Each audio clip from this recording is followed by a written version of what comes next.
बिस्मिल्लाहिर्रहमानिर्रहीम। अस्सलाम वालेकुम नाज़रीन, इस चैनल को ज़रूर सब्सक्राइब कीजिएगा। लड़की, बाबा जी दुआ करें मेरी शादी किसी समझदार आदमी से हो जाए। बाबा जी, जा मेरी बच्ची वापस चली जा, तेरी ये ख्वाहिश पूरी नहीं हो सकती क्योंकि समझदार आदमी कभी शादी नहीं करते।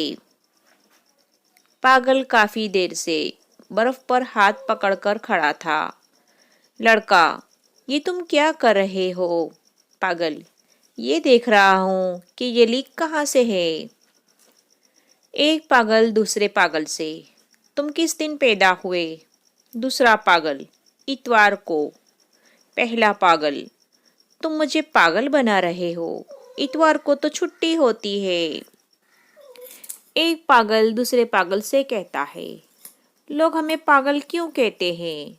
दूसरा पागल, यार ये तो मुझे नहीं पता, चल छोड़, लोगों को जाने दे, ये ले नींबू लस्सी बना। एक आदमी को डबल डेकर बस में ऊपर वाली जगह पर बिठा दिया और वो भागकर नीचे आ गया। उससे किसी ने पूछा कि क्या हुआ, नीचे क्यों आ गए? तो आदमी कहने लगा, ऊपर तो ड्राइवर ही नहीं है। लड़की लड़के से, मेरी अम्मी को तुम बहुत पसंद आए हो। लड़का शर्माते हुए, कुछ भी हो, हम शादी तो तुमसे ही करेगा।